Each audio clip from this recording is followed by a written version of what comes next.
હે યહોવા, મારી સાથે વાત કરનારની સાથે તમે વાત કરો, મારી સામે લડનારની સામે તમે લડો. ઢાળ તથા બત્તર સજીને મારી સહાય કરવાને ઊભા થાઓ. ભાડો પણ કાઢો અને મારી પાછળ ધારનારાને અટકાવો. મારા આત્માને કહો, હું તારું તારણ છું. જેઓ મારા જીવના તસ્યા છે તેઓ ફજેત થઈને આબરૂહીન થાઓ. જેઓ મારું નુકસાન તાકે છે તેઓ પાછા હટો ને મીલા પડો. તેઓ પવનથી ઉડતા ફોજદારના જેવા થાઓ અને યહોવાનો દૂત તેઓને હાંકી કરો. તેઓનો માર્ગ અંધકારમય તથા લપસણો થાઓ.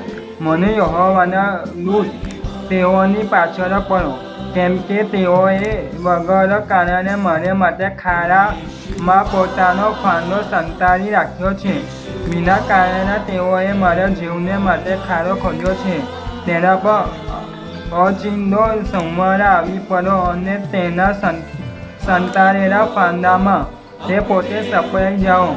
તેમાં પડીને તેનો સંહાર થાઓ.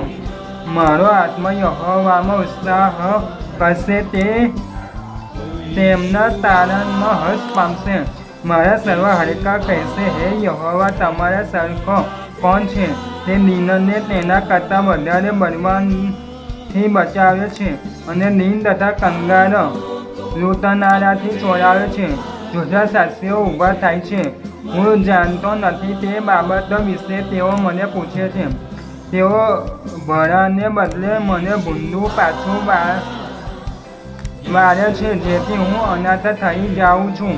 પણ તેઓ માંદા પડ્યા હતા ત્યારે તો હું ટાટ પહેરતો. હું ઉપવાસથી મારા જીવને દુઃખી કરતો અને મારી પ્રાર્થના મારા હૃદયમાં પાછી આવતી હતી.